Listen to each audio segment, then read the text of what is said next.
உங்கள் வாழ்க்கையில் இப்போ நீங்கள் சந்திக்கிற கஷ்டம் எப்போ முடியும்னே தெரியாமல் இருக்கீங்களா? எவ்வளோ ரூபா கேட்டாலும் எந்த மாற்றமுமே இல்லை அப்படின்னு நினைக்கிறீங்களா? யாரிடமுமே சொல்ல முடியாத வழிகளை சுமந்துக்கிட்டு இருக்கீங்களா? அப்படின்னா இந்த வீடியோ உங்களுக்கு தான். ஏன்னா இஸ்லாம் நமக்கு கஷ்டம் வராதுன்னு சொல்லலை, அந்த கஷ்டத்தை எப்படி அழகாக ஹேண்டில் பண்ணணும்னு சொல்லி தருது. அதுதான் சபர். அஸ்ஸலாமு அலைக்கும் வரஹ்மத்துல்லாஹி தஆலா பரகாத்துஹு. நம்ம எல்லோரோட வாழ்க்கையிலையுமே கஷ்டங்கள் வரதான் செய்யுது.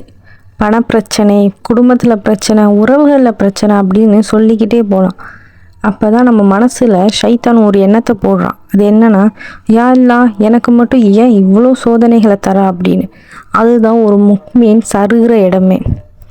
அல்லாஹ் மீது நம்ம நம்பிக்கை வச்சு நம்ம தொடர்ந்து அந்த ஈமானோடு இருக்கிறது தான் சபர். முதல்ல சபர்னா என்ன அப்படிங்கிறத நம்ம புரிஞ்சுக்கணும்.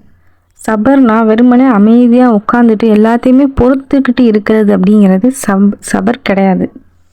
அல்லாஹுக்கு கீழ்ப்பணிந்து கஷ்டமான நேரத்துலையும் தவறான வழிக்கு போகாமல் நம்ம கட்டுப்படுத்திட்டு இருக்கிறது தான் சபர். அதாவது கஷ்டம் வந்தாலும் அல்லாஹ் நம்ம எந்த குறையுமே சொல்லாமல் இருக்கணும். பாவம் செய்ய நமக்கு வாய்ப்பு கிடைச்சோ அதை நம்ம செய்யாமல் இருக்கிறது. நல்ல விஷயத்தை நம்ம தொடர்ந்து செய்யும் போதும் அது நமக்கு சிரமமாக இருந்தாலும் அதை நம்ம விடாமல் செய்கிறோம்ல, அதுவும் ஒரு விதமான சபர் தான். சபரை பொதுவாக 3 வகையாக நம்ம பிரிக்கலாம். ஒன்றாவது அல்லாஹ்வின் கட்டளை, தொழுகை, நோன்பு, குர்ஆன் ஓதுறது அப்படின்னு அல்லாஹுக்கு பிடித்த செயல்களை நம்ம செய்கிறது. சில நேரங்களில் ஷைத்தான் நம்ம மனசில் இதை நீ நாளைக்கு பண்ணு அப்படிங்கிற ஒரு எண்ணத்தை போடுவான். ஆனால் அல்லாஹுக்காக நம்ம அதை தொடர்ந்து செய்கிறது சபர் தான். 2வது பாவங்களை விடுவது. ஒரு ஹராமான விஷயத்தை செய்ய நமக்கு வாய்ப்பு இருந்தும் நம்மளை யார் பார்க்க போகிறா அப்படின்னு நினைக்காம அல்லாஹ் நம்மளை பார்த்துட்டு இருக்கான் அப்படின்னு சொல்லிட்டு அந்த பாவங்களை விட்டு விலகிறதும் சபர் தான். 3வது சோதனைகள். நமக்கு பிடிச்ச ஒருத்தவங்களை இழக்கிறது, பணம் இல்லாமல் கஷ்டப்படுறது, வேலை கிடைக்காம இருக்கிறது, நம்ம எதிர்பார்த்த ஒரு விஷயம் நடக்காமல் போகிறது. அப்போதைக்கு நம்ம அல்லாஹ் மீது குறை சொல்லாமல் அவன் மேலே நம்பிக்கை வச்சு இருக்கிறதும் சபர் தான். அல்லாஹ் குர்ஆனில் கூறுகிறான், நிச்சயமாக அல்லாஹ் பொறுமையாளர்களுடன் இருக்கிறான் அப்படின்னு. இதை யோசிச்சு பாருங்களேன். நம்ம கஷ்டத்தில் இருக்கும்போது எல்லாருமே நம்ம கூட இருப்பாங்க அப்படின்னு நம்மளால சொல்ல முடியாது. நம்ம நண்பர்களாக இருக்கட்டும், நம்ம குடும்ப உறுப்பினர்களாக இருக்கட்டும், யாருமே நம்ம கூட இருப்பாங்க அப்படின்னு நம்மளால உறுதியாக சொல்ல முடியாது. ஆனால் அல்லாஹ் சொல்கிறான், நான் பொறுமையாளர்களுடன் இருக்கிறேன் அப்படின்னு. அதனால் நீங்கள் தனியாக இல்லை, அல்லாஹ் உங்கள் கூட இருக்கான். உங்கள் கண்ணீரையும் அவன் பார்த்துட்டு தான் இருக்கான்.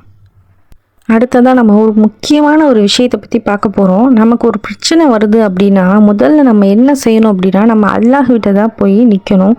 அல்லாஹ் குர்ஆனில் சொல்கிறான், நிச்சயமாக நான் உங்களை ஓரளவு பயம், பசி, செல்வம் மற்றும் உயிர்களின் இழப்பு போன்றவற்றிலிருந்து சோதிப்பேன் அப்படின்னு அல்லாஹ் குர்ஆனில் சொல்கிறான். அதாவது சோதனைகள் வரும்போது நம்ம என்ன நினைக்கிறோன்னா, நம்மளை அல்லாஹ் மறந்துட்டான் அப்படின்னு நினைக்கிறோம்.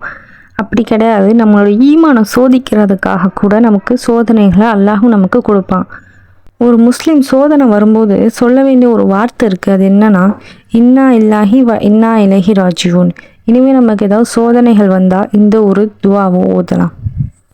நபி ஸல்லல்லாஹு அலைஹி வஸல்லம் அவங்க ஒரு கூறியிருக்காங்க, ஒரு முஃமினுடைய அடையாளம் என்ன அப்படின்னு பார்த்தீங்கன்னா, அவனுடைய மகிழ்ச்சியான ஒன்று ஏற்பட்டால் அவன் அல்லாஹுக்கு நன்றி செலுத்துகிறான், அது அவனுக்கு நன்மையாகவே ஆயிடுது. அவனுக்கு கஷ்டம் ஏற்பட்டால் அவன் பொறுமையாக இருக்கிறான், அதுவும் அவனுக்கு நன்மையாகவே ஆகிவிடுது அப்படின்னு சொல்லி நபி ஸல்லல்லாஹு அலைஹி வஸல்லம் அவர்கள் கூறியிருக்காங்க. இனிமேல் நம்ம எந்த ஒரு காரியம் நமக்கு கஷ்டமாக நிகழ்ந்தாலும் நம்ம பொறுமையாக அதை கையாளலாம். இந்த வீடியோ உங்களுக்கு பிடிச்சிருந்துச்சு அப்படின்னா லைக் பண்ணுங்கள். இந்த மாதிரி கஷ்டமான சூழ்நிலையில் இருக்கவங்களுக்கு இந்த வீடியோவை மறக்காமல் ஷேர் பண்ணுங்கள். இந்த மாதிரி இஸ்லாமிக் ரிலேட்டடான வீடியோஸ் பார்க்க என்னோடய சேனலை மறக்காமல் சப்ஸ்கிரைப் பண்ணிக்கோங்க.